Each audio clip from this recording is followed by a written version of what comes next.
আমার ভাই, আমার বাবা, প্রত্যেককে বলি, আমাকেও বলি, আপনাকেও বলি, বয়স্ক চাচা আপনাদেরকেও বলি, আপনাদেরকেও বলি, গুনাহ ছাড়েন, গুনাহ ছাড়েন, গুনাহ ছাড়েন, গুনাহ ছাড়েন, গুনাহ ছাড়েন। এ দাদা চাচা, গুনাহ আগুন, গুনাহ। চা দোকানের আড্ডা বন্ধ করেন, নাটক সিনেমা দেখা বন্ধ করেন, টেলিভিশনের নর্তকী দেখা বন্ধ করেন, কথায় কথায় গালিগালাজ করা বন্ধ করেন, সুদের টাকা বন্ধ করেন, আপা কিস্তি লওয়া বন্ধ করেন। এই বুড়া মিয়া জাহান্নামে যাবেন, জাহান্নামে, জাহান্নামে। কিস্তি আপনারে জাহান্নামে নেবে, সুদ আপনারে জাহান্নামে নেবে, বিড়ি আপনারে জাহান্নামে নেবে, চা দোকানের টেলিভিশনের আড্ডা, নর্তকীর নাচ দেখা আপনারে নর্তকী নাচতে নাচতে জাহান্নামে ফেলবে, জাহান্নামে। ওয়া ইন্নাল ফুজুরা ইয়াহদি ইলান নার। আল্লাহর নবী বলেন প্রতিটা পাপ তোমাদেরকে জাহান্নামের দিকে নিয়ে যাবে, আগুনের দিকে। কিসের দিকে বলেন না? কোরআন শরীফে আছে, আল্লাহ তাআলা কোরআনুল কারীমের একটা সূরার মধ্যে 11 বার একটা কথা বলছেন, ওয়াইলুন ইয়াউমাইযিল লিল মুকাদ্দিবিন। আল্লাহ বলছেন প্রত্যেক মিথ্যাবাদী নাফরমান পাপী, মনে রেখো সেদিন আখিরাতে মিথ্যাবাদী পাপী নাফরমানদের জন্য রয়েছে জাহান্নাম। এই কথাটা এক সূরাতে আল্লাহ 11 বার বলার পর কথা শেষ করছে, শেষ কথাটা আল্লাহ তাআলা বলছে ফাবিআইয়ি হাদিসিন বা'দাহু ইউমিনুন। আমার বান্দা বলো তো আমি আল্লাহ এরপরে আর কেমনে বললে, কি বললে তুমি বিশ্বাস করবে? আল্লাহ নিজে বলছে ফাবিআইয়ি হাদিস, এরপরে আমি কি বলতাম, এরপরে বান্দা আমি আর কিভাবে বলতাম? আমি আল্লাহ জাহান্নামের এত বিস্তারিত বর্ণনা কোরআনে দিলাম, জান্নাতের এত বিস্তারিত বর্ণনা কোরআনে দিলাম, আখিরাতের এত বর্ণনা কোরআনে দিলাম, কিয়ামতের এত কথা কোরআনে বললাম, পূর্ববর্তী বহু জাতি ব্যক্তির ঘটনাবলী আমি কোরআনে বর্ণনা করলাম যে আমার অনুগত হলে কি হয়, আমার অবাধ্য হলে কি হয়। ফেরাউনের কথাও আমি কোরআনে উল্লেখ করছি, ইউসুফ আলাইহিস সালামের কথাও আমি কোরআনে উল্লেখ করছি। আনুগত্যের পুরস্কার কি, আমার অবাধ্যতার পরিণতি কি। সেই নূহ আলাইহিস সালামের কওম থেকে আমি আল্লাহ যুগে যুগে কত জাতি কত ব্যক্তিকে আমার নাফরমানির কারণে ধ্বংস করে দিছি, কত জাতি কত ব্যক্তিকে আমার আনুগত্যের কারণে সম্মানিত করেছি, এগুলো আমি কোরআনে বলেছি। আমি জাহান্নামের বিস্তারিত বর্ণনা দিয়েছি, জান্নাতের কথা আমি আল্লাহ বলেছি, আমার রাসূলকে আমি কেন পাঠাইছি সেটা আমি বলছি, আমার আদেশ কি আমি বলছি, আমার নিষেধ কি আমি বলেছি, আমি তোমাকে কেন বানাইছি তাও বলছি, আমি তোমার কাছে কি চাচ্ছি তাও বলছি, আমি তোমাকে আখিরাতে কি দেব তাও বলেছি, দুনিয়া তুমি কিভাবে চলবা তার বিধিবিধানও আমি বলে দিয়েছি। আল্লাহ যেন বলে বান্দা আর আমি কি বলবো, তবুও কেন জাহান্নামী হলো? এর জন্য কিয়ামতের দিন যেন আল্লাহ তাআলা জিজ্ঞেস করবে বান্দা, বলো বান্দা কেন জাহান্নামী হলো? কি জিনিস ছিল না তোমার? তুমি কি শুনো নাই আমি তোমার রব আল্লাহ? তুমি কি শুনো নাই তোমার নবী মুহাম্মদুর রাসূলুল্লাহ সাল্লাল্লাহু আলাইহি ওয়াসাল্লাম? তুমি কি শুনো নাই তোমার কিতাব কোরআন? তুমি কি শুনো নাই তোমার ধর্ম ইসলাম? তাহলে তুমি একবারও ভাবলে না কেন, একবারও চিন্তা করলে না কেন? প্রিয় ভাই, প্রিয় ছেলেরা, তোমরা ছোট না, 14 বছর 16 বছর বাবা ছোট না। 16 বছরের সাহাবী যুদ্ধের সেনাপতি ছিলেন, 17 বছরের মুসলমান, সেই আরব থেকে এসে এই ভারতীয় উপমহাদেশে সর্বপ্রথম হিন্দু রাজা সিন্ধুর দাহির পরাজিত করে সর্বপ্রথম ইসলামের পতাকা রাজপ্রাসাদে, যিনি হিন্দু রাজার প্রাসাদে সর্বপ্রথম কালেমার পতাকা উড়াইছেন, তিনি 17 বছর বয়সী যুবক ছিলেন, মুহাম্মদ ইবনে কাসিম রাহমাতুল্লাহ। গোটা আফ্রিকা যিনি বিজয় করেছেন তিনি 22 বছরের যুবক ছিলেন, উকবা ইবনে নাফি রাদিয়াল্লাহু আনহু। তোমরা ছোট না, তোমরা ভাবতেছো তোমরা এখনো বাচ্চা না, বা বাচ্চা না, বাচ্চা হলে এত দুষ্টামি এত গুনাহ। তুমি যদি ছোটই হও, 16 বছর বয়সেও ছোটই হও, এত নারী দেখো কেন বাপ? ছোট মানুষ এত উলঙ্গ ছবি দেখে, ছোট মানুষ এত নর্তকী দেখে, ছোট মানুষ এত নাচ গান দেখে, তুমি তো অসভ্য। এত কম বয়সে যে এত বেশি মোবাইলে নারী ছবি অশ্লীল দৃশ্য দেখো, তুমি তো লম্পট চরিত্রহীন, তুমি তো অসভ্য, তুমি তো বেহায়া নির্লজ্জ। তুমি যাকে দেখো মোবাইলের ছবি সে তোমার মা? নাফরমান বলো একটা ছেলে, বলো তোমার মাকে দেখো। যদি মানুষের বাচ্চা হও, রক্তে যদি মানুষের রক্ত হয়, তো তুমি কল্পনা করো তো যে তোর মাকে এরকম দেখুক কেউ, তোর মাকে উলঙ্গ দেখুক কেউ, তোর বোনকে উলঙ্গ দেখুক, তোর মেয়েকে কেউ বিবস্ত্র দেখুক, বেটা তোর ফুফুকে দেখুক, তোর খালাকে দেখুক, তাহলে তুমি যাকে দেখছো সে কি কারো মা না? সে কি কারো বোন না? সে কারো মেয়ে না? সে কারো ফুফু না? সে কারো খালা না? এজন্য মনে রাখো বাবা, আজকে তোমাদেরকে তোমাদের অভিভাবকরা মনে করছে তোমরা ছোট, আর সেই সুযোগে শয়তান তোমাদেরকে দিয়ে সমস্ত নষ্টামি করায় ফেলছে। চরিত্রহীনতা, চরিত্রহীনতার জেনার ব্যভিচার, নারী ছবি, অশ্লীলতা, বেহায়াপনা। গত 2 দিন আগে পত্রিকা আসছে বাংলাদেশে গত 1 বছরে, গত 10 বছরের চাইতে বেশি, আমি নিজে পড়ছি রিপোর্ট, এইডস আক্রান্ত মানে যৌন রোগে আক্রান্ত মারাত্মক যেটা মহামারী HIV আক্রান্ত রোগীর সংখ্যা গত 10 বছরের চাইতে গত 1 বছরে বেড়ে গেছে। এবং উনি লিখছেন যে এর একটি বড় অংশ, রিপোর্টার লিখছেন, বিভিন্ন হসপিটালের জরিপ হিসাব করছেন এই হসপিটালে চিকিৎসাধীন কয়জন, এর মধ্যে উনি লিখছেন বড় অংশ কিশোর, যুবক না কিশোর। কিশোর মানে সর্বোচ্চ 13, 14, 15 বছরের ছেলেদেরকে বলে, যারা এই পরিমাণ অসভ্যতা করছে যে পচে গেছে এখন মহামারীতে, এইডসে আক্রান্ত।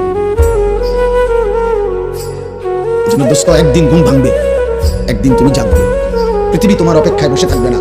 তোমার দাদা তোমার সাথে মরবে না, তোমার আগে মরে যাবে। তোমার আব্বা তোমার সাথে মরবে। ওই যে দেখেন, ওই বেয়াদব দেখেন, ওই 2 বেয়াদব চুরি করে, মানে এত এমন গাদ্দার যে গাদ্দারের কথা হইলো আমি শুনবো না। তোমার মতো হুজুর না, তোমার আব্বা বললো আমি শুনবো, আমি ছবি উঠে। আরে বেয়াদব, উঠে গেলে ভালো। এত রাত হয়েছে, ঘুমায় যাও বাবা, অথবা গিয়ে বাইরে অন্য ছবি দেখো। এই জন্য বললাম বাবা, এটা বুঝতে শেখো বাবা, আগামীর হায়াত অনিরাপদ হয়ে যাবে। লাম তাজহারিল ফাহিশাতু ফি কওমিন হাত্তা ইউ'লিনু বিহা ইল্লা ফাশা ফীহিম আত-তাউন ওয়াল আওজা' আল্লাতী লাম তাকুন মাদাত ফি আসলাফিহিম আল্লাযীনা মাদাউ।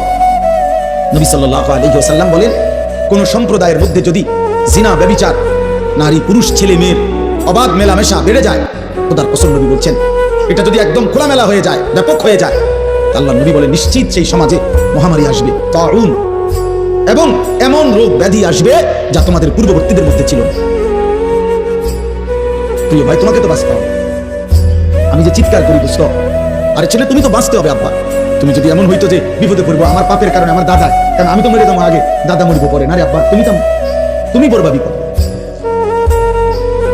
আগামীর সমাজে নিরাপদ সম্পর্ক হাদিসে আছে, কোন সমাজের মধ্যে ছেলে মেয়েরা যদি অবাধ এই নারী ছবি, অস্থিরতা, বেহায়াপনা, উলঙ্গতা তোমাদের সবার পছন্দ হয়, তাহলে আগামী সমাজে তুমি নিরাপদ সম্পর্ক, নিরাপদ ফ্যামিলি, আগামী সময়ে তোমরা নিরাপদ বোন, নিরাপদ মেয়ে, নিরাপদ ইজ্জত, সতীত্ব খুঁজে পাবা। আল্লাহ কসম করে বলো, কসম খোদা, এটা মনীষী। তুমি যেমন নষ্ট, যে তোমার বিবাহের সম্পর্কে আসবে, তো 1 দিন পরে হোক আর 6 মাস পরে হোক, তুমি টের পাইবা সেও দুশ্চরিত্র। সেদিন আফসোস করতে না, ঠিক বলে চিৎকারের দরকার নাই, বাপ তুমি বুঝো। আমি ব্যাপক সমর্থন চাই না, আমি আখিরাত চাই, আখিরাত চাই।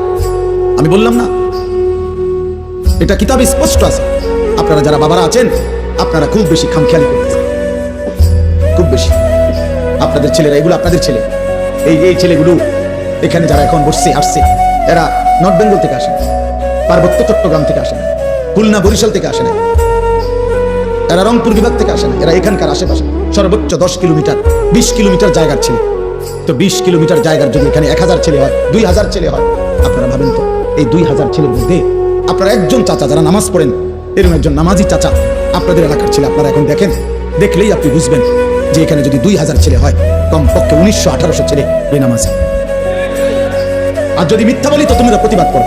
তোমরা যারা আজকের সারাদিনে 5 ওয়াক্ত নামাজ পড়ছো, যুবক ভাই, কিশোর ভাই, তোমরা প্রতিবাদ করো যে না, আমরা হুজুর আপনাকে এখন প্রমাণ করবো আমরা বেশি অংশ নামাজ পড়ছি। বলো, তুমি চ্যালেঞ্জ করো, তাহলে বিচার হবে আমার, তাহলে আমার বিচার হবে। তোমরা যা বিচার করো আমি তা মাইনে নেবো। হ্যাঁ, আমার ভিডিও হবে, বিচার তোমরা জানাই দিবা যে আমরা হুজুরকে অপমানিত করে দিছি ভুল ইনফরমেশনের কারণে। তাহলে 92 থেকে 95% সংখ্যাগরিষ্ঠ মুসলিম দেশে, যেখানে চারিদিকে মসজিদ মাদ্রাসা, প্রতি ওয়াক্তের নামাজের আজান মাইকে হয়, হিন্দুস্তানের এমন অসংখ্য প্রদেশে, ইন্ডিয়ার মুসলমানের ওইখানের হিসাবে সংখ্যালঘু যদিও, আমাদের এখানের হিসাবে বেশি। বোঝেন নাই কথা? ইন্ডিয়ার মোট জনসংখ্যার কারণে হলো মুসলমান কম, কিন্তু আমাদের বাংলাদেশের সব মিলানোর চাইতে যে পরিমাণ, তার চাইতে ইন্ডিয়ায় মুসলমান বেশি। আমি নিজে ইন্ডিয়ায় তো ছিলাম 8 দিন 2022 সালে, আরো একবার গেছি 2018 সালে চিকিৎসার জন্য। কারণ আমি তো ইন্ডিয়ার এমন প্রদেশে গেছি যে প্রদেশের মুসলমান আছে কিন্তু কোনো মসজিদে প্রকাশ্যে আজান দেওয়া নিষিদ্ধ, এরকম বহু জায়গা আছে। কোথাও কোথাও আবার অনুমতি আছে অল্প কিছু জায়গা।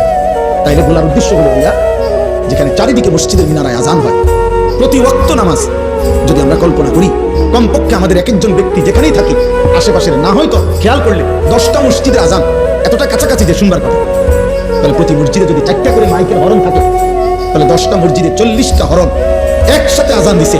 তুই নাফরমানের কলিজার মধ্যে তুই এত বড় নিকৃষ্ট পাষাণ বিয়াদব, এত বড় বিয়াদব, তুই বিয়াদবের কলিজার ভিতরে এতগুলো হরণের মাইকের আজান 100টা কলিজাটা বোধ নাড়াইতে পারে না। কত বড় নিকৃষ্ট বিয়াদব, বেনামাজির চাইতে বিয়াদব পৃথিবীতে কেউ নেই। কত বড় নিকৃষ্ট। হায়, তোর মা তোকে শেখায় নাই কোনোদিন? আহা, নাফরমান ছেলে, তোমার মা কোনোদিন বলে নাই তুমি মুসলমান? তোমার বাবা কোনোদিন বলে নাই? তোমার ছোটবেলার বক্তব্যের হুজুর তোমারে কোনোদিন বলে নাই যে মুসলমানের উপরে 5 ওয়াক্ত নামাজ ফরজ? তো 16 বছর বয়সে এভাবে ভুলে গেলা, 18 বছর বয়সে এভাবে ভুলে গেলা। তো মাত্র এত কম বয়সে যদি আল্লাহকে এভাবে ভুলে যাও, 24 ঘন্টার মধ্যে একটা সেজদাও দিলা না যে নাফরমান ছিল, তো আল্লাহকে যদি এভাবে বিদায় দাও, আরে নাফরমান, আগামী 60 বছর তোর যদি হায়াত হয় আর এভাবে বেনামাজি জিন্দেগি চলে, তো আগামীতে তুই দাজ্জাল হবি। দাজ্জাল, তুই তো হবি দাজ্জাল। কত নারী দেখবি বেটা, কত উলঙ্গ ছবি দেখবি। একদিন কোমরের ক্ষমতা আর লজ্জাস্থানের ক্ষমতা নষ্ট হয়ে, যৌবনের সক্ষমতা নষ্ট হয়ে, তখন পথে পথে ঘুরবা আর রাতের আধারে একাকি কাঁদবা, আর ঘর আর সংসার জাহান্নামের টুকরা হয়ে ধাউ ধাউ আগুন জ্বলবে। আমি বললাম, আমার নাম মনে রেখো। আলহামদুলিল্লাহ, আমি এই বিষয়ে কিশোর যুবকদের যাবতীয় বিষয় নিয়ে আমার জিন্দিগির 24 ঘন্টার মেন সাধনা। আমি এই নিয়েই পড়ি সারাদিন, সারা পৃথিবীর খোঁজ খবর রিপোর্ট এগুলো জানতে চেষ্টা করি। ওইখানে লিখছে, ওই কথাটা শেষ করছিলাম না, এই রিপোর্টে বলছে এরপরে, তাহলে বললাম যে বেশি অংশ কিশোর। এরপরে আরো আশ্চর্য জঘন্য কথা লিখছে যে এইডস আক্রান্ত যে রোগী এই মুহূর্তে বাংলাদেশে, তাদের মধ্যে বড় অংশ, বৃহৎ অংশ সমকামী। খোদার কসম, মানে ছেলে ছেলে অপকর্ম করে। তার মানে এই কুত্তা নারী দেখতে দেখতে, মোবাইলে অস্থির ছবি দেখতে দেখতে 24 ঘন্টা এটা কুত্তার মতো হয়ে গেছে। এই জন্য এই কুত্তার দেরি করা সহ্য নাই, যেখানে যা পাচ্ছে জানে বাম সব শেষ করে, কারণ এই তো কুত্তার মতো হয়ে গেছে নারী দেখতে। অস্থির ছবি দেখতে দেখতে তার তো শরীরের কোনো ভারসাম্য নাই, জীবনের কোনো ভারসাম্য নেই।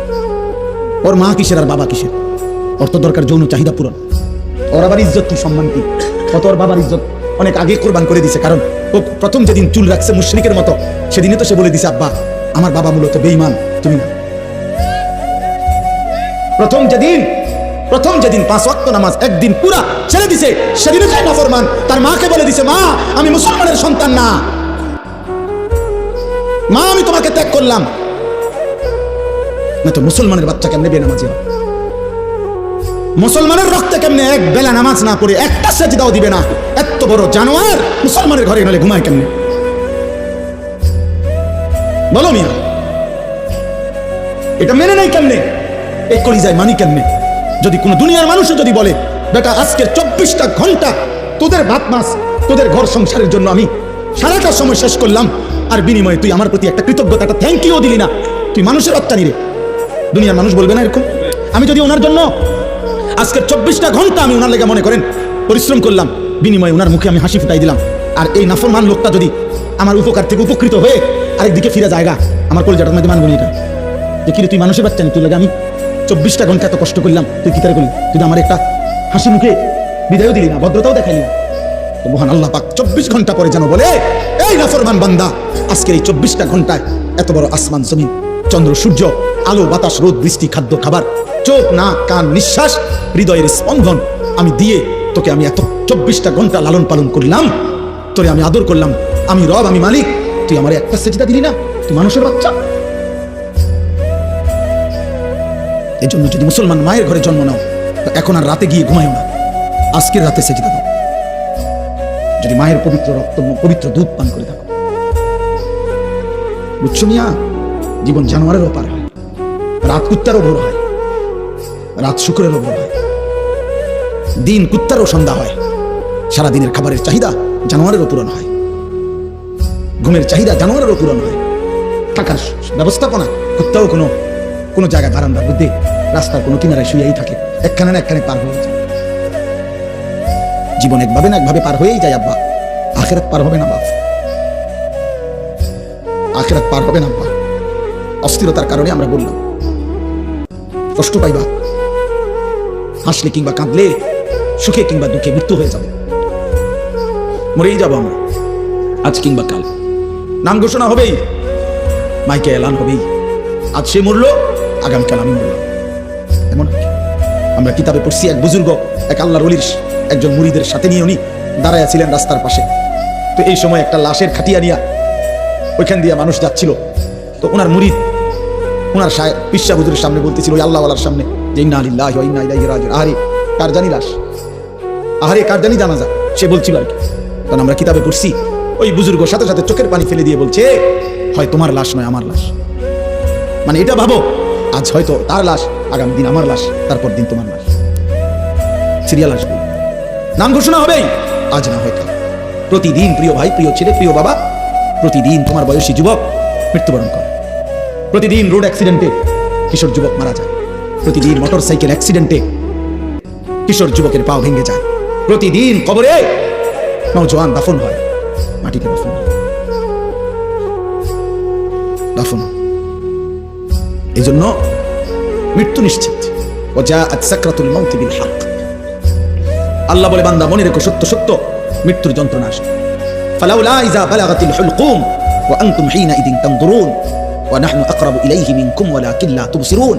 আল্লাহ বলে, বান্দা মালাকুল মউত আজরাইল যখন রূহটা টান দিবে আর কণ্ঠনালীর কাছে যখন এসে আটকায় যাবে, তখন ছটফট করবে আর তোমাদের আত্মীয় স্বজন চারিদিকে অবাক নয়নে তাকিয়ে থাকবে। আমি আল্লাহ তখন সেখানেই থাকবো।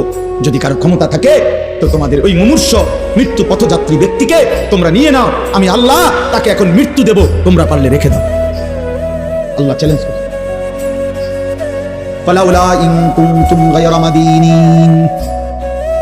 আল্লাহ বলেন, যদি বলো আখিরাত হবে না, যদি মনে করে থাকো নাফরমান পরকাল বলতে কিছু নাই, তারজিউনাহা ইন কুনতুম সাদিকিন, তাহলে তোমাদের স্বজনকে ফিরিয়ে রাখো। তোর আব্বারে রেখে দে, এই যে তোর বাপ মরে যাচ্ছে, আল্লাহ বলেন আমি তাকে এখন কবরের দিকে নেব, তুই তাকে দুনিয়ায় রেখে দে। আমি এখন তাকে মৃত্যু দেব, তুমি পারলে বান্দা তাকে রেখে দাও। পারবা তো বাপ?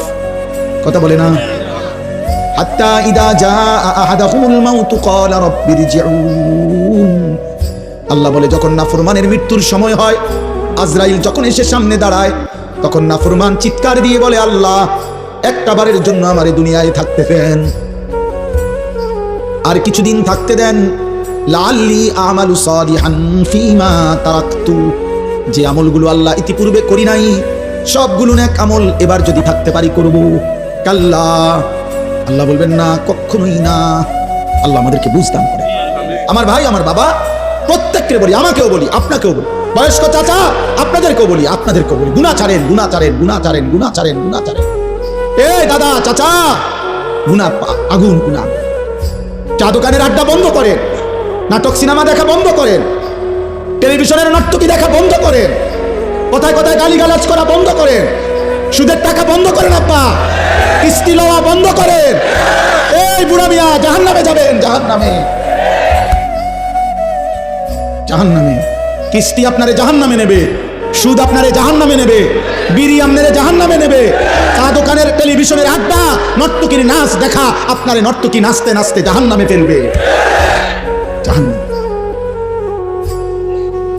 ওয়া ইন্নাল ফুজুরা ইয়াহদি ইলান নার।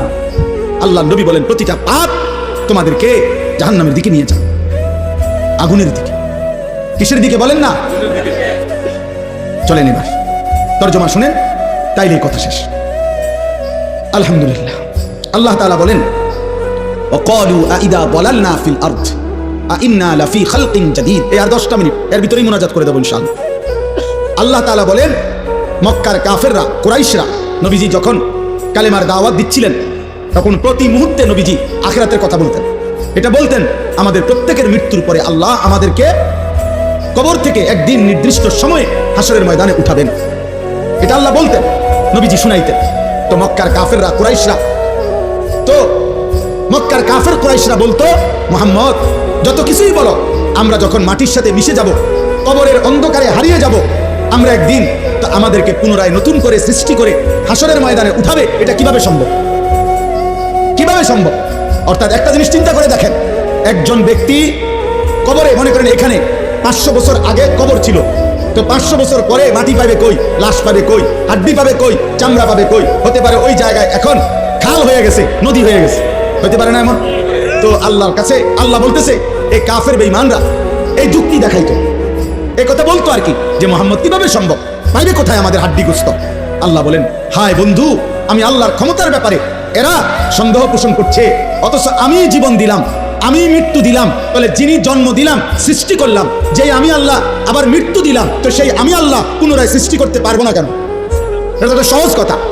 সৃষ্টি করলেন কে? মৃত্যু দিলেন কে? এই দুইটা যিনি পারলেন, তো 3 নম্বর আখিরাত উনি পারবেন না কেন? আল্লাহ তাআলা বলেন, বাল হুম বিলিকাই রাব্বিহিম কাফিরুন।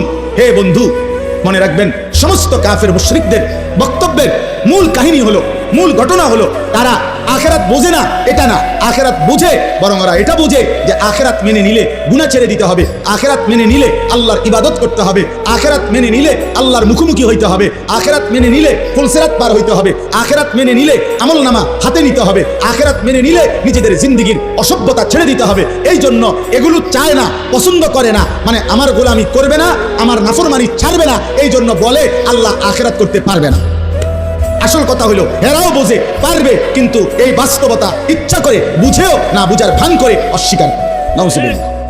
এবার আল্লাহ বলেন, এই দেখেন তর্জমা শুনেন, একবার সহজ তর্জমা। আল্লাহ তাআলা বলেন, কুল, হে নবী আপনি বলে দেন, ইয়াতাওয়াফাকুম। আরে ভাই কথা বলো না বাবা, কথা বলো না, যারা দূরে যাচ্ছ যাও, কোনো সমস্যা নাই, কথা বলো না আব্বা। কুল ইয়াতাওয়াফাকুম মালাকুল মাউত আল্লাযী বুক্কিলা বিকুম। এ শুধু অনুবাদ বললে আপনি বুঝবেন।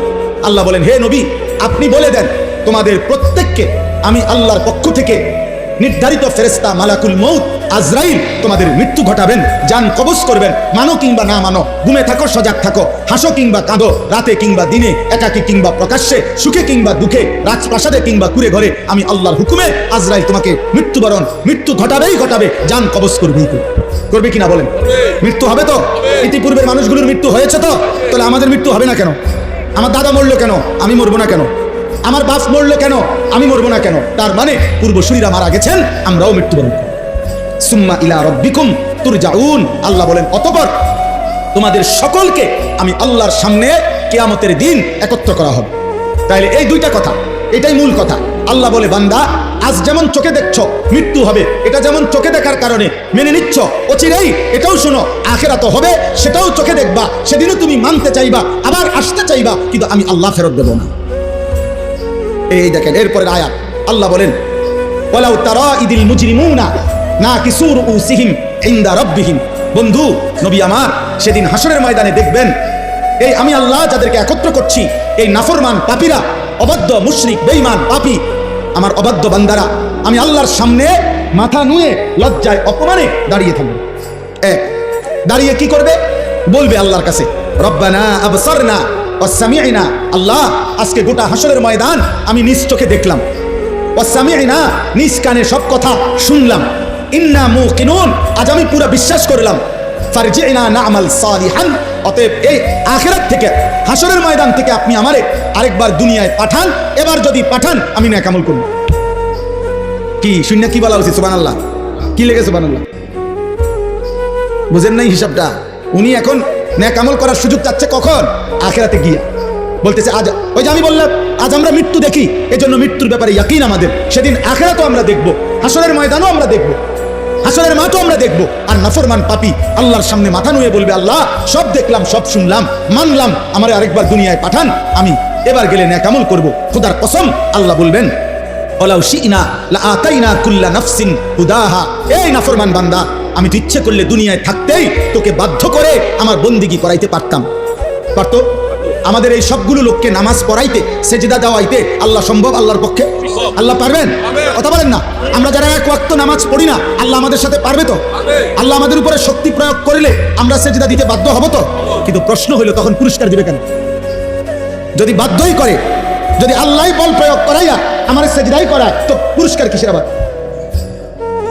এইটা হলো মূল। আমি যদি এখন এই লাইটটাকে বলি, হে লাইট, এই আজকের মাহফিলে তুমি 6 ঘন্টা ধরে নীরবে সুন্দরভাবে জ্বলে থাকার কারণে তোমাকে 100 টাকা গিফট করলাম, তো লাইট কি বলবে? জি না, এটা আমার কৃতিত্ব কি? এটা সুইচ ওলার হাতে সব, ওই বন্ধ করে দিলে আমি বন্ধ, ওই জ্বালায় রাখলে আমি জ্বালায় রাখে, তো এখানে আমার ক্রেডিট কি? আমার কীর্তন পুরস্কার দিবে? পৃথিবীর কেউ এই জন্য লাইককে পুরস্কার দিবে না। চাইলে আল্লাহ যদি আমাদেরকে জবরদস্তি করে বাধ্য করাইয়া বন্দিগি করার, আজকে যারা যারা আমরা নামাজ পড়ি নাই, মনে করেন ভাই আমরা ঘুমের সময় যদি ফেরেশতা একটা থাপ্পড় মারে, একটা চক্করা ঠানা চক্করা মারে, যে ওঠ একটা সেজদা দে, এক থাপ্পড়ে তো তার 14 গোষ্ঠী আর কোনোদিন নামাজ ছাড়বে না। ফেরেশতার শক্তি তো অসম্ভব। এই জন্য বললাম, তা আল্লাহ বলেন আমি চাইলে তো পারতাম বান্দা, জোর করে তো তোমার বন্দিগি করাইতে পারতাম, কিন্তু তখন আমি পুরস্কার দেব কেন? তখন আমি পুরস্কার দেব কেন? এই জন্য আল্লাহ বলেন আমি তো সেদিন দুনিয়ায় কোরআনের মাধ্যমে, নবী রাসূলের মাধ্যমে, আমার ওয়াহির মাধ্যমে, কত লক্ষ উলামায়ে কেরামের মাধ্যমে, কত ওয়াজ, কত মাহফিল, কত জুমার বয়ান, কত চোখের পানির বিনিময়ে আমি তোমার কাছে কথা পৌঁছাইছিলাম যে বান্দা, আমারে না দেখে, আখিরাত না দেখে তুমি আজকে দুনিয়ায় আমার গোলামি করো, বন্দিগি করো। আজকে আখিরাতে আমি ইচ্ছে করেছিলাম, চেয়েছিলাম তুমি দুনিয়ায় আমারে সেজদা করবা, আজ আমি আখিরাতে নিজ হাতে তোমার হাতে পুরস্কার তুলে দেব।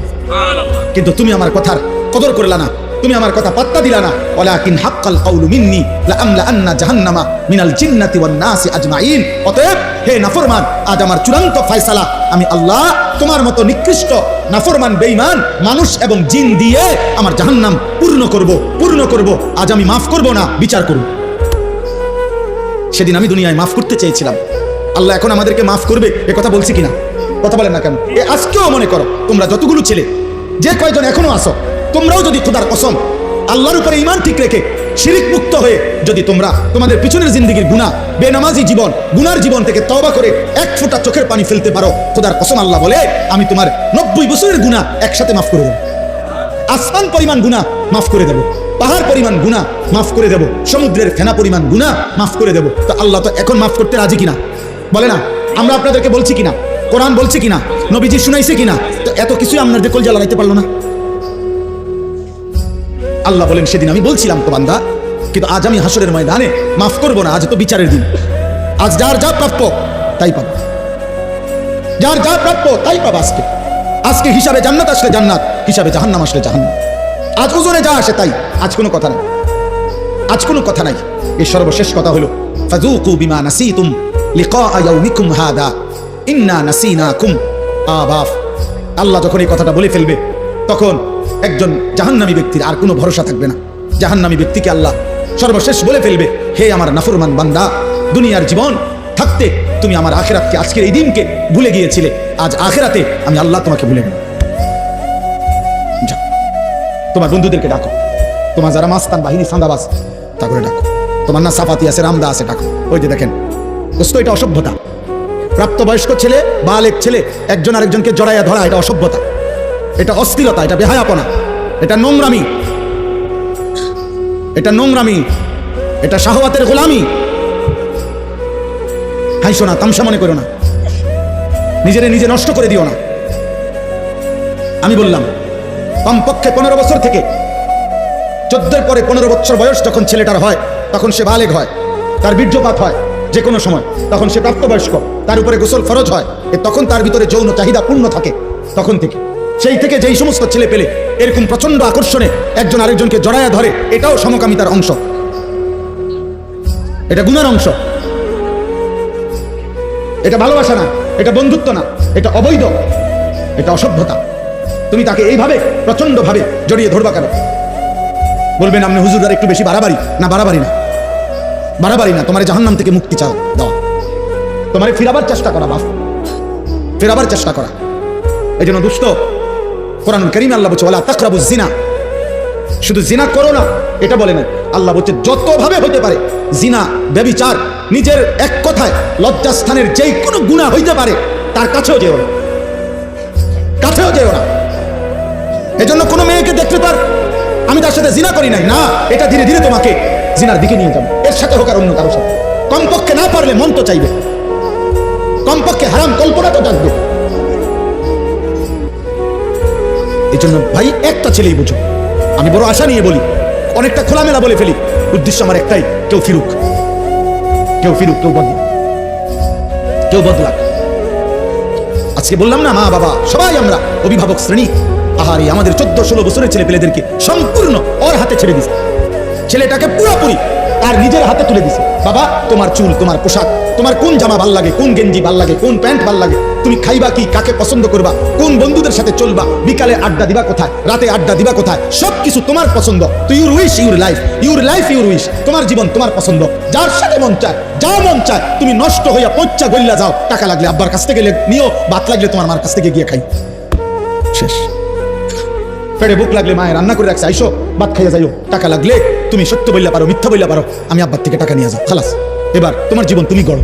না না, এই পৃথিবীর ইতিহাসে সৃষ্টির প্রথম থেকে নিয়ে আজ পর্যন্ত মানুষের জীবন গঠনে তার উপরে কারো তত্ত্বাবধান থাকতে হয়, কেউ তাকে ধরে রাখতে হয়, কেউ তাকে টেনে ধরতে হয়, মন্দ পথ থেকে ফিরাইতে হয়, উত্তম পথে চালনা করতে হয়, নাইলে হয় না।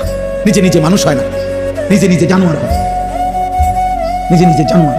এই জন্য গাভীর বাচ্চা, গাভী বাছুর আপনার দুই বাজারে, গাভীর বাছুর হওয়ার 1 মাস পরেই 2 মাস পরে গাভী বেচালা, কোনো অসুবিধা নাই। বাছুর এটা এমনি আমনের এক দৌড়ায় মরে 1 মাস খাইয়া এটা বাচ্চা যাবে, কারণ এর কোনো তরবিয়তের কিছু নাই, এর কোনো আখলাক গঠন, চরিত্র গঠন, জীবন গঠনের কোনো বিষয় নাই। কিন্তু মানুষের বাচ্চা আর গাভীর বাচ্চা এক না। মানুষের বাচ্চা কারো তত্ত্বাবধানে থাকতে হবে, বাবা খেয়াল রাখতে হয়, মা খেয়াল রাখতে হয়, অভিভাবক খেয়াল রাখতে হয়। আমি ঘরের বারান্দায় বসছি, আমার মা আমার ডাক দিয়ে ভিতরে নিয়ে আসছে, আব্বা ভিতরে যাবো। আমি বলছি মা কি হয়েছে? মা বলছে ফুত, ওই বাসার কাজের মেয়ে তোর দিকে তাকাইছিল, মা দেখছি, এই জন্য তোর ডাইকে নিয়ে আসছে। আমার পুরা জীবনে আমি একটা টুপি, লাল 4টা ফুলওয়ালা, একবার একটা টুপি করছিলাম, আমার আব্বা আমার টুপি খোলাই ফেলছে। বলছে না আব্বা ঠিক আছে, আমি জীবনে কোনোদিন বাবা সাদা টুপি ছাড়া অন্য টুপি পরি নাই, তুইও পরিস না, না জায়েজ না।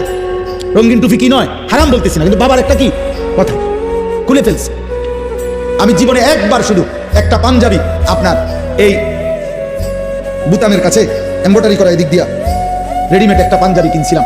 আমার বড় ভাই প্রথম যে বেলা করছি, বড় ভাই দেখেই আমার গায়ের থেকে ধরে, গায়ের বড় অবস্থায় টান দিয়ে সিরা টুকরে টুকরে করে ফেলা। কেউ ধরে রাখতে হয় বাবা, কেউ ধরে রাখতে। আজ তোমাদেরকে ছেড়ে দিছে বাবা, যে আব্বা ধর তোর 12,000 টাকার মোবাইলের কাছে তোকে তুলে দিলাম, তোর 16,000 টাকার মোবাইলের হাতে তুলে দিলাম, তোর জীবন তোর হাতে। যার কারণে বদনসিব সন্তান আর কোনোভাবেই আল্লাহও চিনে না, আখিরাতও চিনে না, ডানও চিনে না, বামও চিনে না, কর্তব্যও চিনে না, করণীয় চিনে না, কি খায় কি করে কার মতো চুল রাখে বলতেও পারতো না। বাস্তবতা এটা, মানে তার তো কোনো অভিভাবক নাই। কে তার চুল ঠিক করে দিবে, কে তার চেহারা ঠিক করে দিবে, কে তাকে বুঝাই দিবে যে দাড়ি লম্বা করো, কে তাকে বুঝাই দিবে মুখ ছোট করো, কে তাকে বুঝাই দিবে টয়লেট পেপার ব্যবহার করো। আমি তো আলহামদুলিল্লাহ আমার 9 বছরের বাচ্চাকেও এখনো বলি আব্বু টয়লেট পেপার নিচু কিনা, ওরে বারবার মনে করাই দিছি। ফজরের নামাজে আলহামদুলিল্লাহ এমনি বুঝাচ্ছি, দাঁড়ায় থাকি তো ছেলে আমার উঠলে বাপ্পু তজু করে তো মসজিদে জামাতে যাইতে চেষ্টা করি, এটা আমার জিম্মাদারি।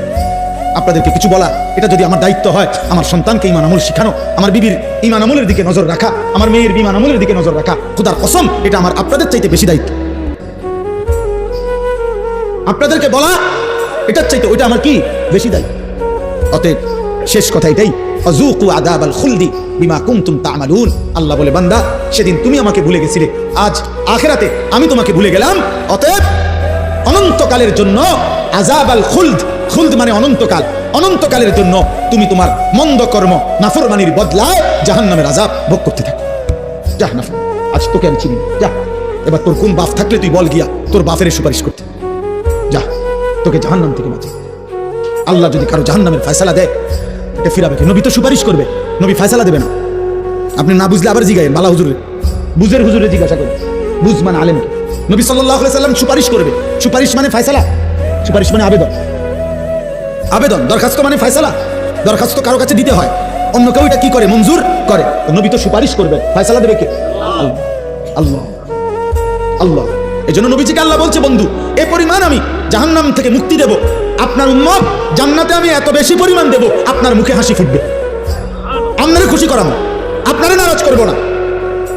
আল্লাহ আমাদের প্রত্যেককে ঈমান আমল দান করেন, আল্লাহ আমাদের প্রতিটা সন্তানকে কবুল করেন, এই মাদ্রাসা আল্লাহ কবুল করেন, এই এতিমখানা আল্লাহ কবুল করেন, এই মাদ্রাসা আল্লাহ সরকারি মাদ্রাসা, এখন দাখিল না আলিম দাখিল মাদ্রাসা আল্লাহ কবুল করে নেন।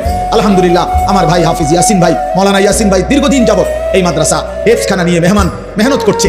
আলহামদুলিল্লাহ সেই নাসির ভাই যখন আমার কাছে গেছিলেন বলছিলেন, সেই থেকে নিয়ে নিয়মিত আমরাও মাঝে মধ্যে যখনই সুযোগ পাই আসতে চেষ্টা করি। আজকেও সেই সূত্রে আসলাম। আমরা আপনাদেরকে ভালোবাসি, আপনারাও আমাদেরকে মহব্বত করেন, আমরা জানি। প্রিয় যুবক ভাই, নওজোয়ান ভাই, সবার কাছে বলি আব্বা এমন সুন্দর জীবন নষ্ট করো না। এই পৃথিবীতে চরিত্রহীনতায় মৃত্যু হইলে নারী, ছবি, জিনা, ব্যভিচার, মদ, জুয়া, অসৎ চরিত্র নিয়ে দোস্ত মৃত্যু হলে খোদার কসম আব্বা তোকে কেউ মনে রাখবে না, তোরে কেউ মনে রাখবে না বাপ। কোন নাফরমানকে পৃথিবী মনে রাখে না রে বাপ। কোন পাপীকে পৃথিবী সম্মানের সাথে স্মরণ করে না। ফেরাউনের নামে পৃথিবীর কোন কুত্তার নামও নাই, নমরুদের নামে পৃথিবীর কোন কুত্তার নামও নাই। কিন্তু যখন জীবিত ছিল তখন তো দুনিয়া ভোগ করছে, করছে না? ফেরাউন তো বাদশা ছিল, তো কি ভানি ভাত খাইছে? সে কি শুধু ডাল ভাত খাইছে? নমরুদ তো বাদশা ছিল, সবচেয়ে বেশি অঞ্চলের বাদশা এই পৃথিবীতে যে কয়জন, তার মধ্যে নমরুদ একজন। আবু জাহেলের নামে পৃথিবীর কোন কুত্তার নামও নাই, কিন্তু সেদিন আবু জাহেল যেই সাহাবাদেরকে জুলুম করছে, ওই সাহাবাদের নামে পৃথিবীর কোটি কোটি ইমানদারের নাম আছে। উমাইয়া ইবনে খালফ যেই বেঈমান হযরত বেলালকে কষ্ট দিছে, তার নামে পৃথিবীর কোন জানোয়ারের নামও নাই, কিন্তু বেলালের পবিত্র নাম কোটি কোটি ইমানদারের আছে। মুমিনের নাম থাকে। আমি একটা ছেলেকে বললাম, একজনকে, তোমাকেই বলছি ভাই, আমি ভোটের আশায় না যে সবার ভোট দরকার, আমি ভোটের আশায় তো আসি নাই, আমি আসছি আখিরাতের আশা। এই জন্য দয়া করে চলে আজকের এই কালাচাঁদ কান্দি মাদ্রাসা এতিমখানার এই মুবারক মাহফিলে এই শেষ বেলায় আমরা দোয়া করি মালিকের কাছে।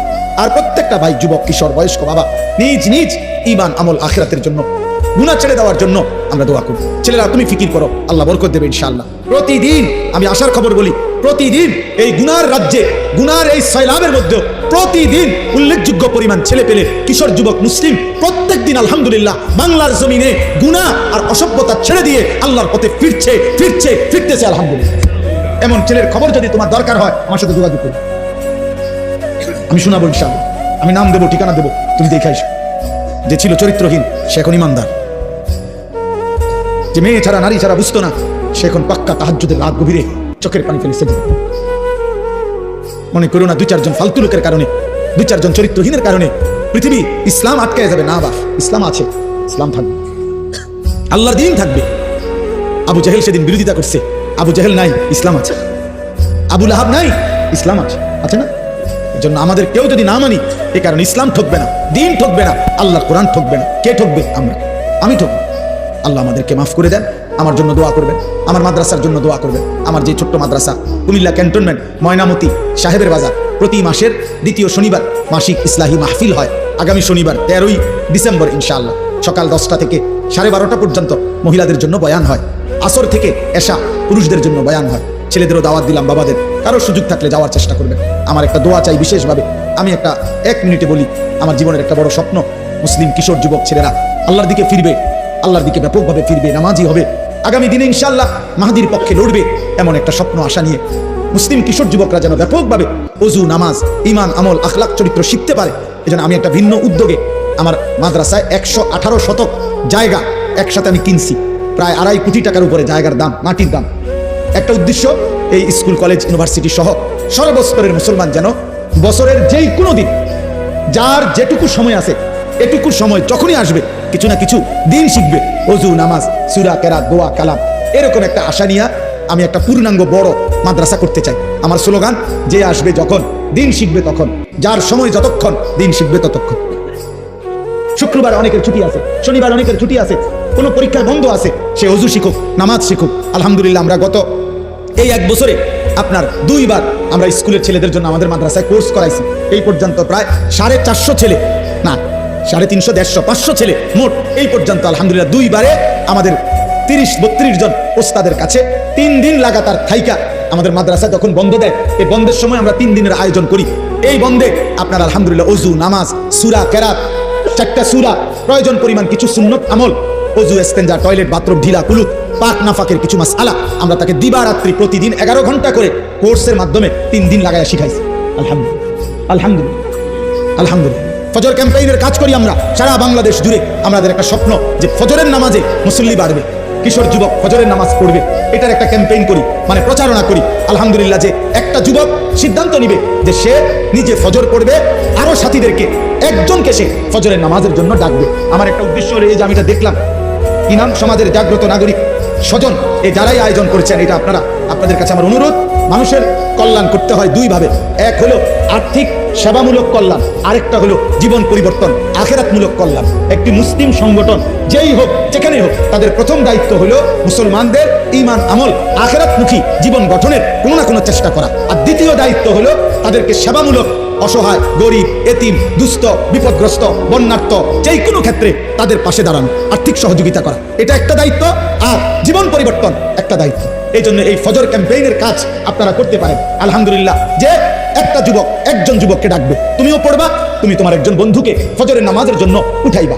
এই তোমরা দুইজন হইলে তোমরা দুইজন আবার দুইজনকে বললে 4 জন হবে, 4 জন বললে 8 জন হবে, 8 জন বললে 16 জন হবে। এটা কোনো দল না, আগামী নির্বাচনে প্রার্থী হমু এমন কিছু না, শুধু আখিরাতের জন্য, নামাজের জন্য।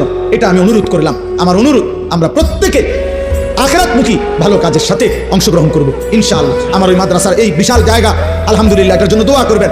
আর্থিকভাবে যদি কারো সুযোগ হয় সহযোগিতাও করবেন। এই 2.5 কোটি টাকার জায়গা অনেক আল্লাহর বান্দা সারা বাংলাদেশ থেকে যে যেমনে যেটুকু দিচ্ছে, আমরা সুদ করতেছি, প্রায় 1.5 কোটি টাকা সুদ হয়েছে, আরো বাকি আছে অনেক টাকা।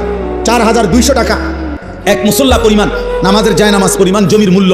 এই টাকাটা আমরা একটা কাগজের মাধ্যমে প্রচার করি, যদি কেউ দেয় আমরা তাকে আমাদের মাদ্রাসার আজীবন উন্নয়ন সদস্য হিসেবে ওনার নাম উঠাই। প্রতিটা দোয়ায় সাদকায়ে জারিয়ার সওয়াব হিসাবে উনি ইনশাআল্লাহ পাইতে থাকবে, কম বেশি আরো হইতে পারে। যে জন্য বললাম, আপনারা আমারে মহব্বত করেন, আমিও আপনাদেরকে মহব্বত করি। আল্লাহ আপনাদের প্রত্যেককে ভালো কাজে, নেক কাজে অংশগ্রহণ করার তৌফিক দান করেন।